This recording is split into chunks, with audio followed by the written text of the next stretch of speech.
I regret to inform you that the French are at it again. It seems like not a single day can pass these days without there being some new scandal or controversy in French football. Just last month, I made a video discussing some of the biggest scandals in French football right now, ranging from corruption and political wranglings to racism and sexual abuse. At about the same time, I also made a video about a separate scandal involving Achraf Hakimi, the PSG right-back, who has been indicted on rape charges by a Parisian court, but was being widely praised by idiots on the internet at the time because of an entirely fictitious story about him having given his mother all of his money to avoid a costly divorce settlement with his soon-to-be ex-wife. Well, I'm afraid we're back in France once again, and it's not to admire the Eiffel Tower, sunbathe on the French Riviera, or to be mocked for our appalling taste in food. Those are, of course, the three main reasons for going to France. No, I'm afraid that it is another scandal of sorts, not exclusive to, but most notably concerning Toulouse, who actually won only their first ever major trophy less than a month ago. Unfortunately, that's not why they're in the news right now.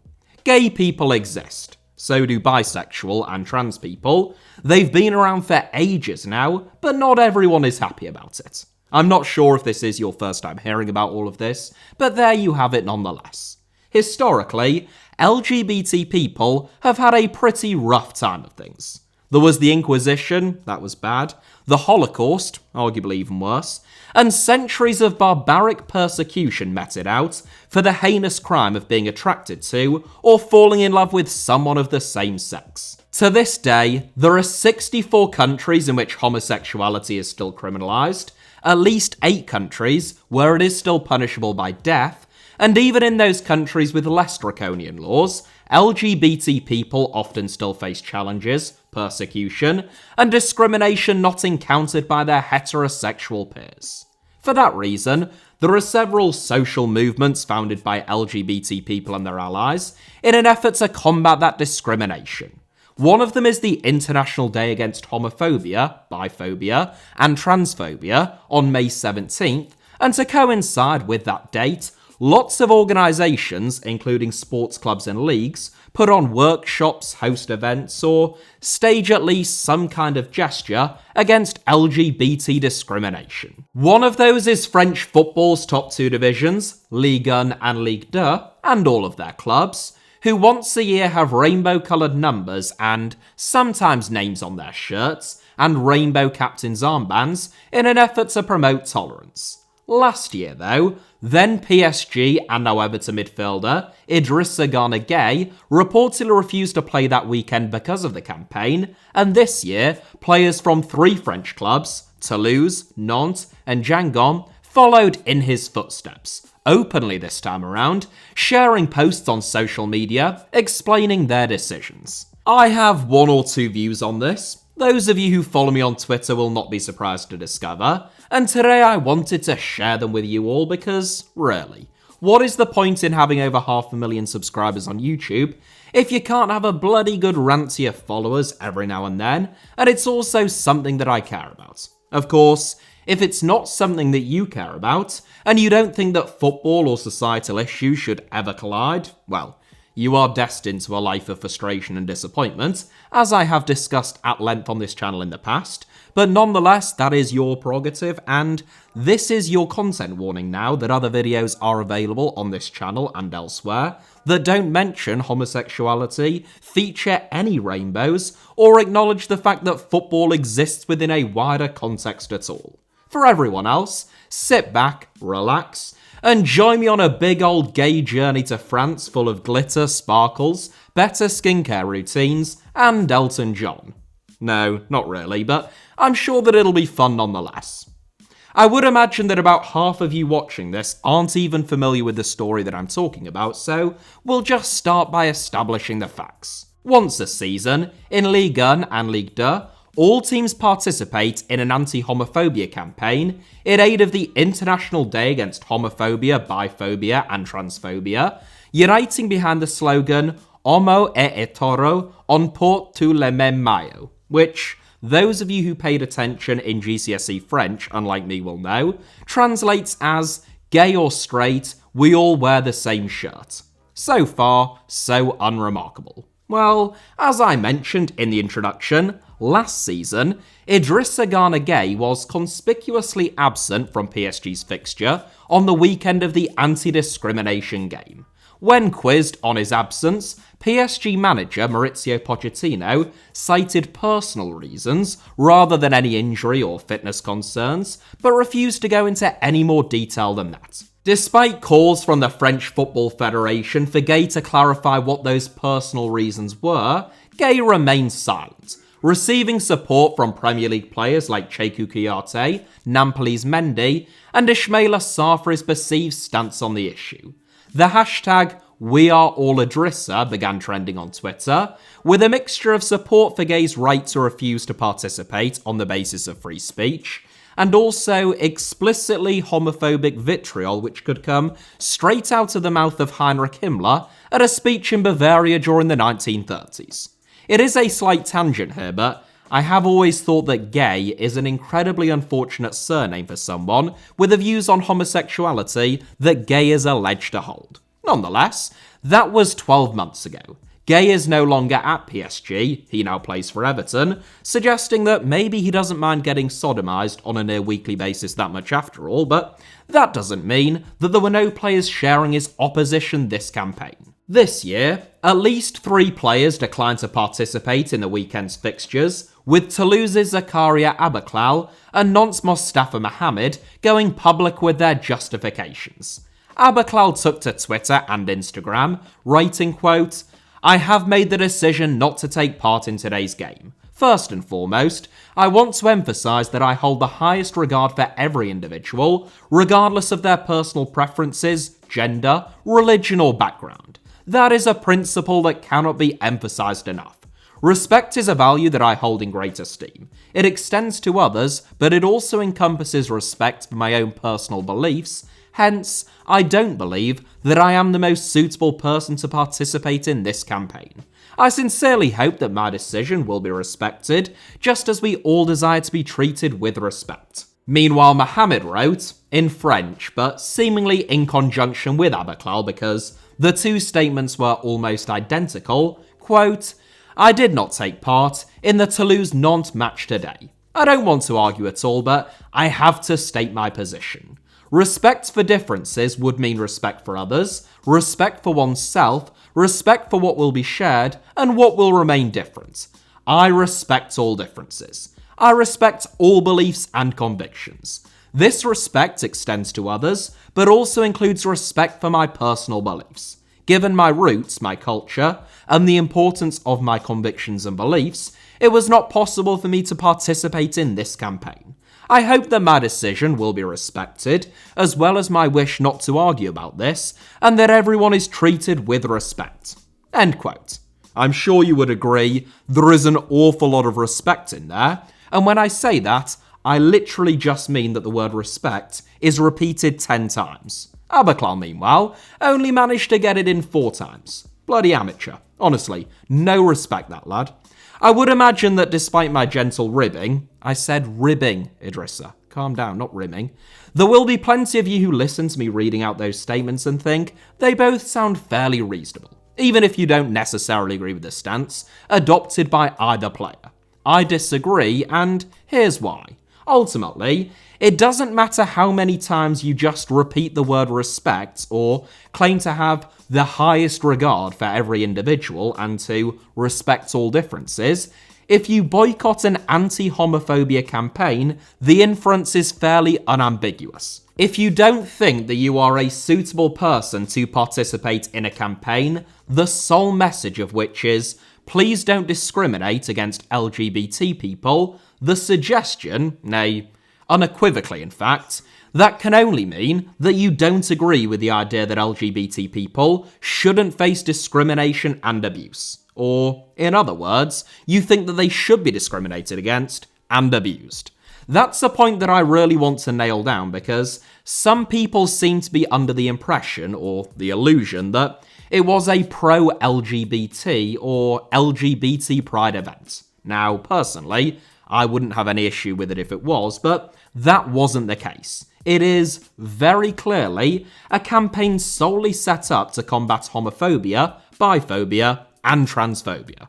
If a player were to refuse to participate in a game on the weekend of the Kick It Out campaign and said, "Look, I have got the utmost respect for people of all backgrounds and ethnicities. I have no problem with black or brown people. I just don't think that I am the right person to participate in a campaign which says that they shouldn't be racially abused," what would we think of them? It doesn't matter if you say the word respect 1,000 times if the sentiment that you are expressing is clearly bigoted and discriminatory. I have boundless respect for black people. I just don't think that they should have been given the vote or allowed to attend the same schools as white children or freed from the shackles of slavery, long live the Confederacy. Doesn't seem all that respectful, does it? And nor does I hold women in the highest possible regard. But it is just my personal opinion that they ought to be second-class citizens who are entirely subservient to men. Well, you don't really hold them in the highest possible regard then, do you? At best, that is the second highest possible regard, and if the only two categories that you're considering are men and women, second is the lowest one. Abaklal, who represents Morocco, Mohammed, who plays for Egypt, and Gueye, who is Senegal's vice-captain, are all said to be practicing Muslims, with their opposition to anti-homophobia, which I think we can just call homophobia, reported as being a consequence of their religious beliefs. Abaklal and Gueye, though deeply principled in their religious beliefs when it comes to their homophobia, seem much more relaxed about some of their other supposed religious principles, as I pointed out on Monday on Twitter. Here is Abaklal at Toulouse advertising Betclic, a gambling firm, and here is Gueye at Everton advertising Chang, one of the biggest beer brands in Asia. Here is Gueye also wearing the logo of Sportpesa at Everton, the biggest sports bookmakers in Africa, and also Stake, the club's current sponsors, and yes, you guessed it, another gambling firm. I got a lot of pushback for that tweet, and a lot of love it must be said, but we'll focus on the hate. The pushback came in several different forms. Some argued that there was nothing that Abaklal and Gueye could do about their club sponsors, which is true to a certain extent, aside from the fact that they joined Everton and Toulouse respectively when they were already their sponsors, meaning that they knew full well they would be endorsing those products and seemingly had no issues with it. The idea that if they cared that passionately about not endorsing anything that was haram, they couldn't possibly have joined clubs or stayed at clubs that didn't advertise alcohol and gambling on the front of their shirts seems to me to be a little far-fetched. One person told me that Gueye had no choice but to join Everton, whatever his religious beliefs and, despite Chang being their sponsors, because he had a family to feed. Gueye was reportedly earning £40,000 a week before bonuses at Aston Villa before the Toffees triggered his release clause. Now, far be it from me to speculate about the man's personal finances or those of his family, and maybe he is really, really bad at budgeting, but it strikes me that he would probably have been able to feed even a rather large family, if he's got one, on a salary of more than £2 million a year. Another argument that was made, or that was thrown at me, was that religion, unlike the titles of the behind-the-scenes Amazon Prime football documentaries, doesn't necessarily have to be all or nothing. I think that that is true, but if you only agree with the supposed word of God when it comes to the homophobia, surely it's just easier to say that you're homophobic than deeply religious. The best response of all, though, was undoubtedly this one from Ali, who actually wrote the words, "With betting, yes, it's haram, but it's not like he's actively promoting it. It's just a thing on a shirt," without a hint of irony. And apparently, it wasn't meant as a parody. Of course, advertising is, quite literally, a synonym of promoting, but skipping over that minor inconvenience, "It's just a thing on a shirt" is too beautiful. I'm not sure what Ali thought that Gueye and Abaklal were expected to do that weekend.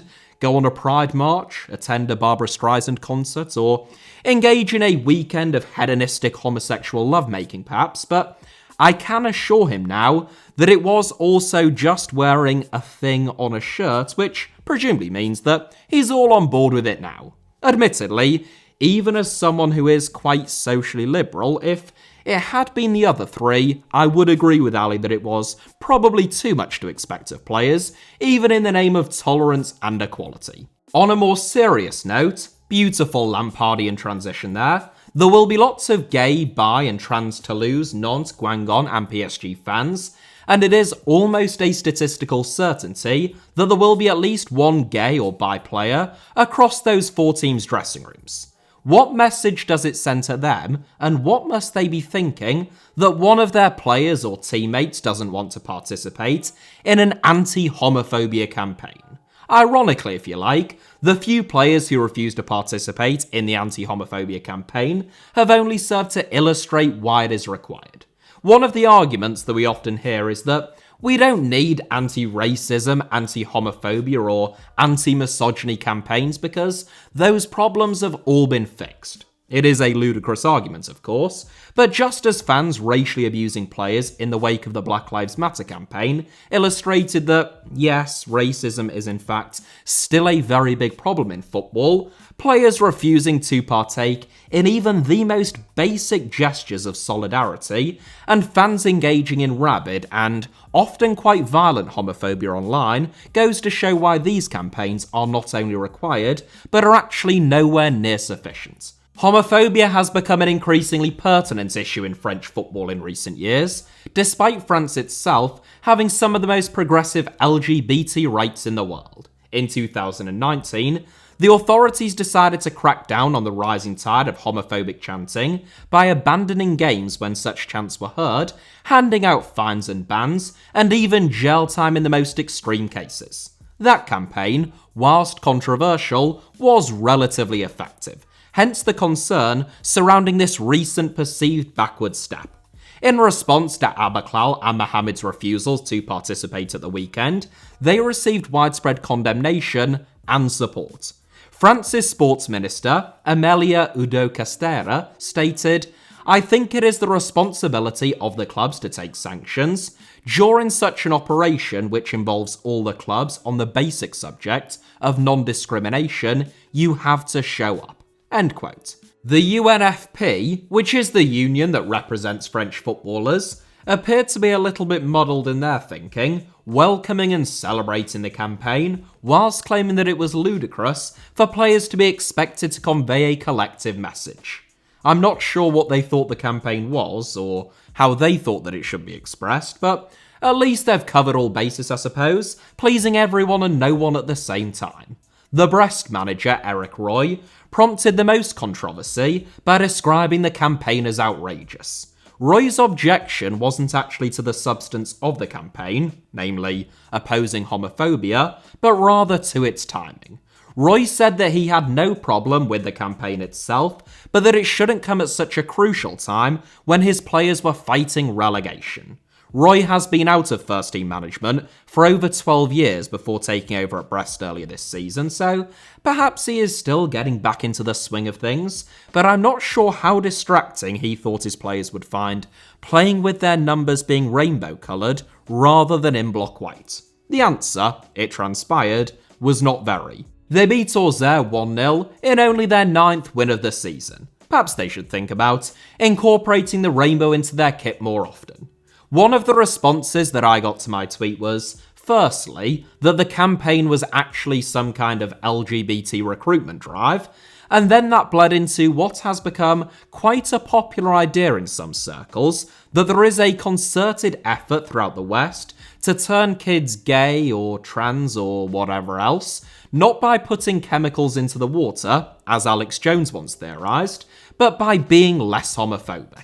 It is undeniably true that if you create a more welcoming, open, and tolerant environment for LGBT people, you will end up with more openly LGBT people. In Yemen, Somalia, Saudi Arabia, Iran, and Sudan, where being gay can get you hanged or stoned to death, it's not all that surprising that people there either remain closeted or, if they are fortunate enough to be able to, move somewhere else. What you have done there is not actually reduce the number of gay, bi, or trans people, you are just forcing them to live a lie, to emigrate, or, in the worst cases, sometimes driving them to suicide. Likewise, when you create a hospitable environment for LGBT people, you don't necessarily create loads more LGBT people, it's just that the people who would have been LGBT regardless feel able to be their true selves just like you or I. The idea that gay people were trying to recruit children was extremely common in the UK and in the US throughout the 1970s and 80s, and it was frequently cited as being a major reason for anti-LGBT laws either being introduced or remaining in place. It turned out to be complete nonsense, of course, now thoroughly discredited, but that hasn't stopped it from being made in other countries, or the exact same argument from being made here about trans people now. I have lived in the West, or the UK to be specific, as a straight man all my life, so for over 27 years. Not once have I felt that heterosexuality wasn't an option anymore, as someone claimed in my Twitter mentions, or that I was being groomed into LGBT. Now, perhaps I just possess freakish levels of heterosexuality that even the finest propaganda campaigns couldn't shift, but given that I watched over an hour of Eurovision the other night, that seems unlikely. More likely, I think, is the fact that this is something which is only happening in the minds of homophobic people. People don't become gay because they see rainbows, otherwise the birth rate in Hawaii would have collapsed, nor do they become trans because of a Bud Light advertising campaign. They're just more likely to think that there is nothing wrong with them, who they're attracted to, and who they fall in love with. The people who feel as though there is some kind of LGBT propaganda trying to pull them in a certain direction, honestly, and I'm not someone personally who subscribes to the view that all homophobic people are secretly gay, but I do think those people are perhaps just suppressing their own instincts and trying not to confront what might be an uncomfortable truth for them. Gay and trans people have always and will always exist. The only question is whether you allow them to live happy and fulfilling lives as their authentic selves, just as straight and cisgender people can, which has no impact on your own lives, or whether you drive them towards secrecy, suppression, and often misery. There will be people watching this video and down below in the comments who will be wishing just that on LGBT people and worse. And whatever their supposed justification, whether that be religious, cultural, or just having been kicked in the head by a horse as a small child, I don't think that that is any justification at all. Well, perhaps the horse one, if I was being kind. There are people who say that you have to respect other people's beliefs. That's not true. You don't have to respect racist, homophobic, and otherwise bigoted or discriminatory points of view. I don't respect ISIS, the Ku Klux Klan, or James Corden fans. People have the right, within the law, to say and believe horrible things, and I would defend Idrissa Gana Gueye and Zakaria Abaklar's right to be homophobic and not to participate in an anti-homophobia campaign, but you absolutely do not have to respect it. And unlike them, I wouldn't feign respect, even if I were that deceitful. The Church of Jesus Christ of Latter-day Saints, which is the largest denomination of the Mormon Church, was until 1978 an explicitly racist organisation. Black men and women couldn't reach the highest level of salvation within the church. The church supported racial segregation within schools and communities, opposed interracial marriage, and taught that black people who were righteous on this earth would be made white in the afterlife. It is hard to imagine more racist religious sentiments than that. And that is just one example of one denomination, of one church which has, or still does express racist teachings. Are we to say, because the racism of members of the Church of Jesus Christ of Latter-day Saints was grounded in religiosity, it is to be respected? No, obviously not, because that would be absurd. And the same is true of people who express hateful views towards other communities, including the LGBT community, and either falsely or even genuinely do so on a religious basis. It is no more Islamophobic or Catholophobic to call out homophobia within Islam and Catholicism than it would be homophobic to call out a gay person for saying bigoted things about either Catholics or Muslims. Muslims are subject to near incessant hate campaigns in the West, as I have covered many times within a football context on this channel, as notably in French football as almost anywhere else. We ought to call that out, of course, and I will continue to do so, but it is dangerous to conflate the very real racism and bigotry many Muslims face with perfectly valid criticism of individuals for holding bigoted views. Also, Islam, just to be clear, doesn't have a monopoly on being homophobic. Most religions are pretty good at it, and nor are all Muslims homophobic, as you often see suggested. That inference or suggestion is much more bigoted against Muslims than calling out homophobia, wherever you find it, whether that is from Muslims, Christians, atheists, or the Portuguese. This isn't exclusive to any faith or ethnicity. Anti-Semitism is an evil, and the Holocaust perhaps the greatest evil that mankind has ever orchestrated.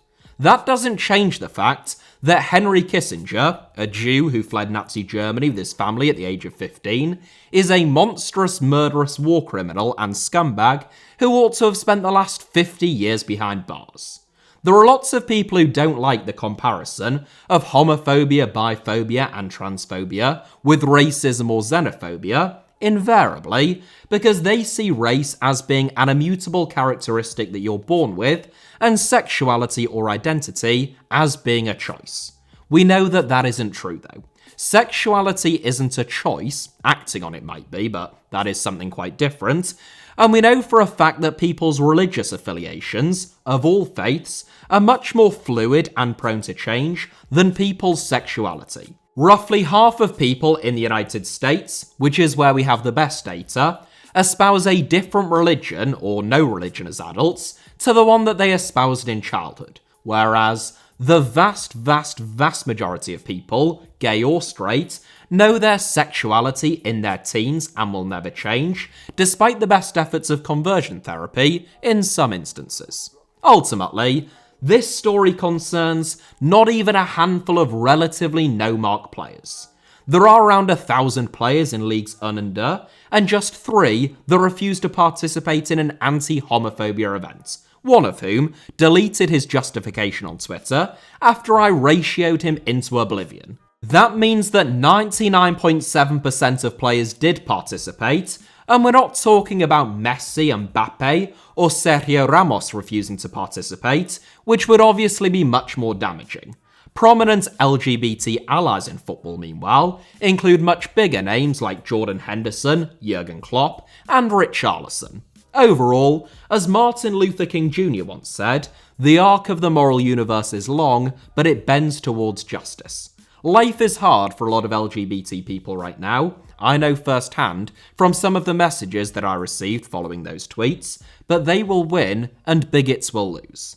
3 players in France's top 2 leagues might not support the fight against homophobia, but over 85% of the French population view homosexuality as just another way of expressing one's sexuality, no different to heterosexuality, compared to just 24% of people in France in 1975. It is a similar story across, not all, but much of the world. Nantes finds striker Mustafa Mohamed, who is on loan at the club from Galatasaray, for refusing to play last weekend, which I think you would have to agree is reasonable, whatever your view on his stance. He is under contract at the club after all, and refusal to play in a match is a clear breach of contract. Zakaria Abaklal was suspended from first-team activities earlier this week, though not for his refusal to play last weekend, but due to a story from RMC Sport claiming that he had made misogynistic comments towards Toulouse's female deputy mayor, Laurence Arabage. Abaklal was alleged to have told Arabage, "At home, women don't talk like that to men," after she gave the Toulouse players instructions. Following an investigation carried out by the club, though, the club concluded that the RMC Sports article wasn't wholly accurate in its portrayal of the events and reinstated Abaklal to the first-team squad. According to reports, Aberclal is now considering taking legal action against RMC Sport, and Get French Football claimed that, following the series of scandals, Toulouse are now looking to sell Aberclal, and that he is also quite keen to leave. The kickoff in Toulouse's game against Nantes was delayed by an hour and a half as the result of bomb threats, not thought to be related to the anti-homophobia messaging around the game, and an also unrelated brawl broke out between supporters at the game, which, after all that, ended 0-0. It has been an extraordinary month for Toulouse, who beat Nantes 5-1 in the Coupe de France final last month to claim the first major trophy in the entire history of the club, having only won promotion from Ligue 2 last season. Nothing is ever simple in French football though, nothing is free of scandal, and chaos is the default. I wanted to make today's video not just because it is quite a big story within the world of football, but because I think that football, and especially the online football ecosystem, can be quite a toxic space for LGBT people and fans. Far too few people, whatever their convictions, seem to be willing to push back on that, but cowardice in this context is complicity, and calling out hatred that poses a material threat to people's lives, and in some cases their safety, ought to be the absolute bare minimum. Anyway, that is it for today's video. Thank you all very much, as ever, for watching. I hope that you enjoyed it. Hit the like button if that was the case, let me know your thoughts down below in the comments. And it goes without saying, make sure that you are subscribed and have notifications turned on for both this channel, HITC Sevens, and my backup channel, Alfie Potsama, both of which should be on your screens now, along with a couple of videos that you might want to watch after this one. You can also find me on Twitter or on Instagram via the username @HITC Sevens on both, should you wish to do so.